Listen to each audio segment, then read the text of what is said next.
देखिए, छत्तीसगढ़ में दूसरे चरण का मतदान भी संपन्न हो गया है। इसके साथ ही छत्तीसगढ़ के पूरे 90 सीटों पर मतदान हो चुका है।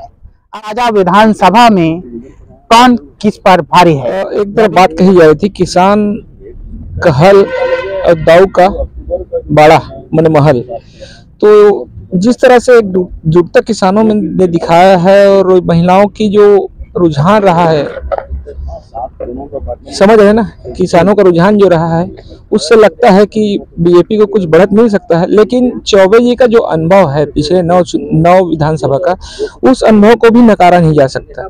दोनों तरह जिले को छोड़कर धमधा ब्लॉक के 101 विधानसभा क्षेत्रों का जो रुझान रहेगा वो बेमेत साझा विधानसभा के लिए निर्णायक साबित होगा। फिलहाल ये जल्दबाजी होगी कि अभी किसको भारी किसको कम ज्यादा ये कहना अभी जल्दबाजी में कोई भी कमजोर व्यक्ति नहीं होता। सबके सामने मतदाताओं का वोट होता है और मतदाता जो है अपने मताधिकार का उपयोग कर निर्णय लेती है। उसको कम ज्यादा पहले से आंकना गलत होगा।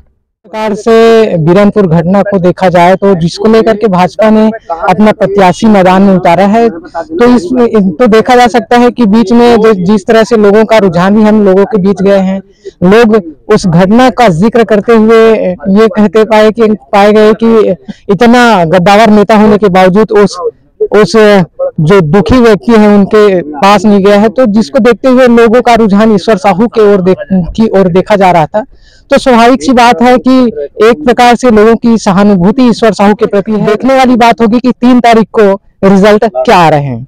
देखिए, ये अभी तय नहीं होगा। हालांकि जो मतदान हुए हैं उसके हिसाब से कहा जाए तो साझा विधानसभा के कुछ जो क्षेत्र हैं धमधा बेल्ट का, वो जो क्षेत्र में कांग्रेस को हालांकि बढ़त मिली है, ये मिल रहे सुनने को, लेकिन कहीं ना कहीं उस जो क्षेत्र में जब हम गए, जब मतदान हो रहे थे उस समय लोगों से बातचीत की, तो उस बेल्ट में भी कांग्रेस को नुकसान हो रहा था। और अभी फिलहाल स्थिति हम कुछ कह नहीं सकते हैं, लेकिन कहीं ना कहीं क्योंकि कहा जाए तो 9 बार का ये उनका चुनाव लड़ना है चौबे जी का, तो 9 बार और 1 बार, इसमें जमीन आसमान का फर्क होता है। देखिए, साझा जो है बीजेपी के लिए चुनौती बना हुआ है, इसमें कोई संदेह नहीं है। चौबे का जो नेतृत्व रहा है लंबे समय से आ रहा है। रहा सवाल जातिवाद की बात है, अगर ऐसा रहता तो चौबे कभी जीतते नहीं है।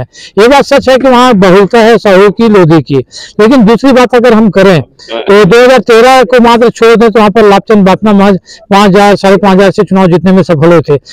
उसके बाद लेकिन अगर हम आंकड़ा देखें तो कहीं न कहीं चौबे जो है उनकी जीत के जो रेशो है काफी आगे है।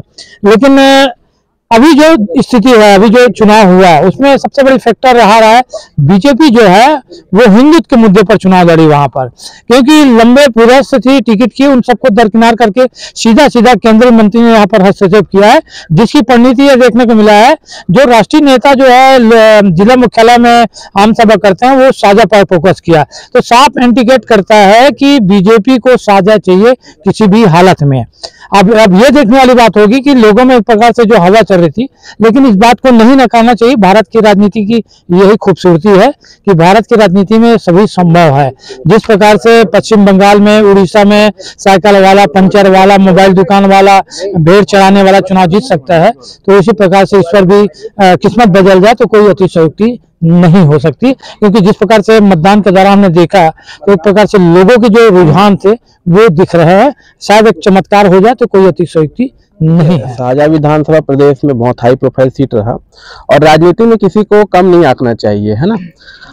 बीजेपी के जिस तरीके से बड़े नेता वहां सर्वे कर रहे थे, प्रत्याशी ढूंढ रहे थे, उसके बाद एक चौंकाने वाला नाम सामने आया। मैं आपको पहले बोला ना कि राजनीति में सब चीज संभव है। ईश्वर साहू को बीरनपुर से बीजेपी ने प्रत्याशी बनाया, लेकिन उनके सामने रविंद्र चौबे जी है। रविंद्र चौबे जी लंबे राजनीति के पारी खेल चुके हैं, वो 9वीं बार चुनाव लड़ रहे हैं, उनके पास अनुभव है। तो साझा की जो स्थिति क्लियर नहीं है अभी, साजा में कांटे की टक्कर है। बीजेपी ने भी बहुत मेहनत किया है, कांग्रेस ने भी बहुत मेहनत किया है और बीजेपी के पास में खोने के लिए कुछ नहीं है, पाने के लिए बहुत कुछ है। लेकिन कांग्रेस ने वहां पे जो डेवलपमेंट, बहुत सारे जो इंफ्रास्ट्रक्चर है उसकी बात करते वहां डेवलपमेंट पे चुनाव लड़ा है। और ये 3 तारीख को देखने वाली बात रहेगी कि जो साजा विधानसभा के जो मतदाता है वो किसको चुनते हैं। जिस तरीके से इस बार बेमेतरा जिले में मतदान का प्रतिशत बढ़ा है पिछले चुनाव की अपेक्षा, तो कहीं ना कहीं बहुत कुछ दर्शा देता है ये चीजें। आने वाले 3 तारीख को ही पता चलेगा कि आखिर वहां का परिणाम क्या आता है।